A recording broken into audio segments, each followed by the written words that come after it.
तो इस वीडियो की शुरुआत करते हैं हम मेरे इंट्रोडक्शन से कि यार आपको पता चले कि यार मैं हूँ कौन और क्या क्या किया है अब तक मैंने। तो मेरा नाम है मंगेश रेड्डी और मैंने अपना ग्रेजुएशन कंप्लीट किया है एक प्रेस्टिजियस बीएमसीसी कॉलेज जो कि पुणे में है, और वहाँ से मैंने अपना बीकॉम की डिग्री मैंने ली है। और बीकॉम के साथ साथ मैं सीएस यानी कि कंपनी सेक्रेटरी की भी पढ़ाई करता हूँ और इसी के सेकंड लेवल में हूँ। और सेकंड लेवल में अभी मैंने एग्ज़ाम भी दी है बिकॉज ऑफ कि यार कंपनी सेक्रेटरी करता हूँ। इसी सेकंड लेवल में मेरा एक सब्जेक्ट है सिक्योरिटीज़ का, और इसी सब्जेक्ट की वजह से मैं बहुत कुछ इंटरेस्टेड हूँ फाइनेंशियल सेक्टर के नॉलेज में। और यहाँ पे आपको बात करेंगे हम फाइनेंशियल सेक्टर की, और इसी वजह से मैंने ये चैनल इसी के लिए स्टार्ट किया कि मैं बिज़नेस में बहुत इंटरेस्टेड हूँ। तो मैं बिज़नेस हाइलाइट्स के थोड़ा सा रिसर्च की थोड़े दिन बाद वीडियो जरूर डालूंगा। हमारे पहले बिजनेस हाइलाइट पे जो आ रही है इलॉन मस्क से। Elon Musk is become the richest person in the world who have the net worth of $195 billion. अगर इनको हम कन्वर्ट कर देते हैं इंडियन रुपीज़ में तो ये हो जाती है 14,23,500 करोड़। अगर आपको मालूम नहीं है कि यार नेटवर्क का मीनिंग क्या होता है, तो नेटवर्क यानी कि यार आपकी ओनर्स की औकात। अगर हम आपको और आसान भाषा में समझाते हैं तो आपके असेट्स की कीमत after the excluding it's liabilities. Elon Musk passes the Jeff Bezos who have the net worth of $185 billion. अगर इलॉन मस्क की ये जो कि नेटवर्क इतनी बड़ी है, उनका रीज़न भी है उनके कंपनीज टेस्ला और स्पेसएक्स की ओर से। टेस्ला की कंपनी के शेयर्स में काफ़ी बड़ा उछाल हुआ है, ये हुआ है करीब 743% का। अगर आपको आसान भाषा में हम समझा देते हैं तो अगर आपने 10,000 रुपये इनके शेयर्स में इन्वेस्ट किए होते थे तो अगर आपकी एक साल में इसी की कीमत 74,30,000 हो जाती थी। ये 10,000 की कीमत है। समझिए इस बात को कि कितनी बड़े तरीके से इसमें उछाल आया है।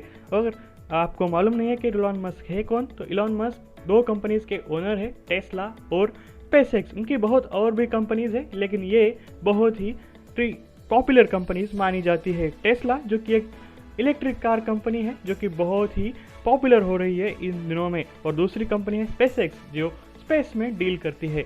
तो बढ़ते हैं हमारे दूसरे बिजनेस हाईलाइट पर जो है हमारे जीडीपी के बारे में। हमारे GDP in the year 2021 is expected to be a -7.7% as per the reports of the National Statistical Office, which is NSO, which is deeper than the say -7.5% calculated by the RBI. In this यहाँ पे जो calculations किए हैं NSO ने, वहाँ पे हमने 8 sectors को इंक्लूड किया है, जहाँ पे सिर्फ और सिर्फ 2 सेक्टर्स है जो कि पॉजिटिव रहने की आशाएं हैं। जो ये 2 सेक्टर है वो है इलेक्ट्रिसिटी सेक्टर और एग्रीकल्चर सेक्टर, और बाकी सभी सेक्टर यहाँ पे निगेटिव रह सकते हैं अगले साल भी। बढ़ते हैं हमारे तीसरे बिजनेस हाइलाइट्स पे। टाटा कंसल्टेंसी सर्विसेज ने अपने Q3 प्रॉफिट्स को डिस्क्लोज किया है। टीसीएस का Q3 प्रॉफिट्स 7% से रेज होकर 8,701 करोड़ हो चुके हैं। टीसीएस ने अपने पहले शेयर होल्डर्स के लिए बड़ी खुशखबरी दी है जो कि है डिविडेंड के फॉर्म में। टीसीएस का रेवेन्यू 5% से बढ़कर 42,105 करोड़ हुआ है as compare to last year which is 39,854 करोड़। कंपनी ने अपनी रिकॉर्ड डेट अनाउंस की है डिविडेंड के लिए 16 जनवरी एंड पेमेंट होगा 3 फरवरी। अब बढ़ते हैं हमारे चौथे खबर पर। चौथी खबर आ रही है अनिल अंबानी से। अनिल अंबानी का टोटल डेट अब बढ़कर हुआ है 20,379 करोड़, जो as compare to last year 19,805 करोड़ था। रिलायंस कैपिटल ने अपने रेगुलेटर फाइलिंग में ये बताया है कि उनके डेट में एचडीएफसी और एक्सिस बैंक का भी डेट है।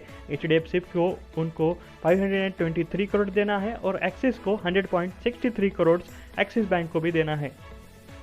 बढ़ते हैं हमारे 5वें बिजनेस हाईलाइट पे जो आ रही है टाटा मोटर्स की तरफ से। टाटा मोटर्स ने पिछले साल ऑटो एक्सपो 2020 में अपनी एक कार लॉन्च की थी जो थी टाटा ग्रेविटास। इसको हम ये भी कह सकते हैं कि ये है updated version of Tata Harrier है।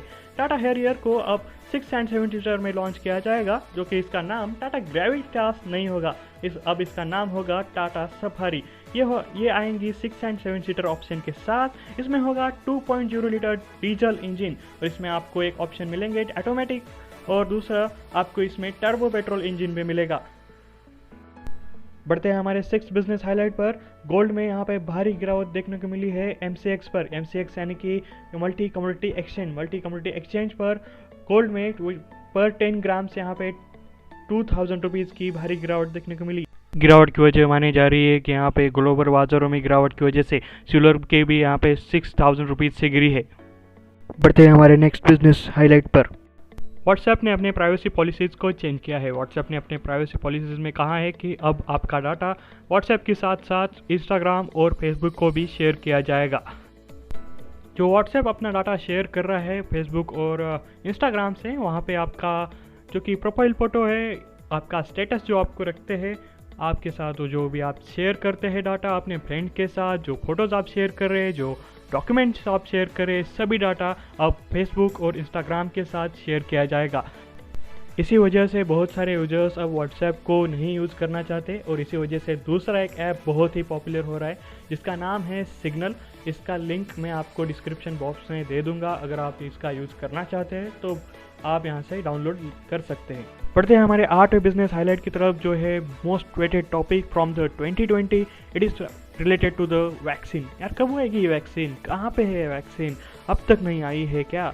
नहीं, यहाँ पे आ चुकी है वैक्सीन, जो कि 3 जनवरी को drugs controller general of India ने यहाँ पे अनाउंस किया था और वह अप्रूव भी किया था 2 वैक्सीन्स को। उनमें पहली थी कोविशील्ड वैक्सीन, जो कि है ऑक्सफोर्ड यूनिवर्सिटी एंड एस्ट्राजेनेका जो बना रही है और इसको इंडिया में प्रोड्यूस कर रहे हैं हमारे सीरम इंस्टीट्यूट ऑफ इंडिया। और दूसरी वैक्सीन जो है वो है कोवैक्सीन, जो बनाई है भारत बायोटेक ने। इसी से रिलेटेड और एक खबर आ रही है भोपाल यानी कि मध्य प्रदेश से, जहाँ पे एक 42 ईयर ओल्ड वॉलंटियर ने यहाँ पे कोवैक्सीन लगाई थी जिसकी विद इन 10 डेज मौत हो गई। और इसका जो कि यार कॉज ऑफ डेथ है वो अभी तक तो मालूम नहीं है, लेकिन हाँ यहाँ पे एक मौत हो चुकी है। तो देखते हैं आगे इस पर क्या अपडेट आते हैं। तो चलिए बढ़ते हैं हमारे 9वें बिजनेस हाईलाइट पर। BSNL ने अपना 4G प्लेटफॉर्म लॉन्च करने के लिए यहाँ पे बिडिंग प्लेटफॉर्म्स ओपन किए हैं for the equipments for tower and all. So यहाँ पे जो कि यार 14 Indian companies and also include the global companies ने यहाँ पे एक्सप्रेशन ऑफ इंटरेस्ट यहाँ पे BSNL के साथ फाइल किया है। इस कंपनीज में इंक्लूड है Tech Mahindra, TCS, Nokia, Ericsson, Tejas networks, include Chinese companies like Huawei and ZTE। इसी के लिए गवर्नमेंट ने यहाँ पे मीटिंग होल्ड की है ऑन मंडे कि यार ये भी डाउट्स होंगे प्रोस्पेक्टिव बिडर्स के लिए, वो सब कुछ यहाँ पे क्लियर किए जाए। बढ़ते हैं हमारे फाइनल बिजनेस हाईलाइट पे। यहाँ पे जो बिटकॉइन है वो बिटकॉइन अब सरपास कर चुका है मार्क ऑफ $40,000, यानी कि अगर हम इसको कैलकुलेट करें इंडियन रुपीज़ में तो हो जाता है करीब करीब रुपीज़ 28 लाख। भाई बहुत बड़ी अमाउंट है 28 लाख। मैंने यहाँ पे बिटकॉइंस करीब 1-2 साल पहले, मैंने यहाँ पे 2 से 3 साल पहले यहाँ पे मैंने देखा था करीब 5 लाख रुपए में था। शायद अगर मैं यहाँ पे कुछ यहाँ पे इन्वेस्ट कर देता तो शायद मैं बहुत अच्छा तरीके से पैसा कमा सकता था। तो यहाँ पे जो कि यार ये बिटकॉइन बढ़ा है वो करीब करीब पिछले 5 दिनों में भाई $10,000 से बढ़ा है, यानी कि यार आप सोच सकते हैं कितनी बड़ी ये यहाँ पे इंक्रीज़ हुआ है। तो इसी के साथ मैं यहाँ पे आज का बिजनेस हाईलाइट का सेशन ख़त्म करता हूँ। आप हमें सब्सक्राइब कीजिए, इसी चैनल को सब्सक्राइब कीजिए और आप हमें फॉलो कीजिए ट्विटर पर। और तो चलिए मैं मिलता हूँ आपको बिजनेस हाईलाइट्स के अगले एपिसोड में।